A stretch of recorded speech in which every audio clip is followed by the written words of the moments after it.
ഒരു 5:30-6 മണിയാകുമ്പോഴേക്കും ഞാൻ പണി കഴിഞ്ഞൊരു വീട്ടിലെത്തി. മോണ്ട അവിടെ എന്നെ കണ്ട മോൻ ചോദിച്ചു, അച്ഛാ എനിക്കൊരു 500 ഉറുപ്പിക തരുമോ? ഞാൻ എടുത്തു കൊടുക്കുകയും ചെയ്തു. അപ്പൊ തന്നെ അവൻ വീട്ടിൽ നിന്ന് പുറത്തും പോയി.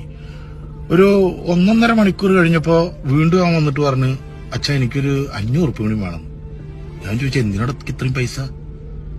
ഒരു അത്യാവശ്യ കാര്യം ഉണ്ട് അച്ഛാ, ഞാൻ അനാവശ്യമായിട്ട് 1 ഉറുപ്പിക ചെലവാക്കൂല എന്ന് അച്ഛനെ അറിയില്ലെന്ന്. ശരിയാണ്, അങ്ങനെ അനാവശ്യമായിട്ട് 1 ഉറുപ്പിക ചെലവാക്കാത്ത കുട്ടിയാ. ഞാൻ വേഗം എടുത്തിട്ട് 500 ഉറുപ്പിക കൊടുത്തു. അപ്പൊ തന്നെ അവൻ പോവുകയും ചെയ്തു. രാത്രി ഒരു 11-11:30 അവനെ കാണുന്നില്ല. എനിക്കാണെങ്കിൽ പുലർച്ചെ 4 മണിക്ക് എണീക്കും വേണം. ഞാൻ വേഗം കിടന്ന് ഉറങ്ങി. പിറ്റേ ദിവസം രാവിലെ അവളുടെ അലർച്ച കേട്ടിട്ടാണ് ഞാൻ ഓടിച്ചെല്ലുന്നത്.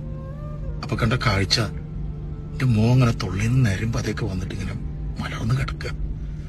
വിളിച്ചിട്ട് അനക്കല്ല. ഒരച്ഛനും അമ്മയ്ക്കും കണ്ട സഹിക്കാത്തൊരു കാഴ്ചയിടും. ഞാൻ വേഗം വാരി എടുത്ത് ഹോസ്പിറ്റലിൽ എത്തിച്ച്. ഡോക്ടർ പറഞ്ഞ് സ്കാൻ ചെയ്യണം. സ്കാൻ ചെയ്ത റിപ്പോർട്ട് കണ്ട ഡോക്ടർ പറയാണ്, അവൻ മാരകമായിട്ടുള്ള എന്തോ മയക്കുമരുന്ന് ഉപയോഗിച്ചിട്ടുണ്ട്. നമ്മളൊക്കെ ഓരോ ജില്ലകളിൽ ഇങ്ങനെ ഓരോ വാർത്തകൾ കേൾക്കുമ്പോൾ നമ്മൾ വിചാരിക്കും അത് അവിടെ അല്ലേ, നമ്മുടെ നാട്ടിൽ അങ്ങനെയുള്ള പ്രശ്നങ്ങളൊന്നും ഉണ്ടാവില്ല, അല്ലെങ്കിൽ അത് അവരുടെ മക്കൾക്കല്ലേ, നമ്മുടെ മക്കളൊന്നും ഒരിക്കലും അങ്ങനെ ചെയ്യില്ല. വെറുതെയാണ്. ആർക്ക് എപ്പോഴാ എന്താ എങ്ങനെ ഒന്നും പറയാൻ പറ്റില്ല. ആ ഒരു രീതിയിലാണ് കാലം പോകുന്നത്. സ്വന്തമായിട്ട് അനുഭവിക്കുമ്പോഴാണോ നമുക്ക് അതിന്റെ വിഷമം മനസ്സിലാവും.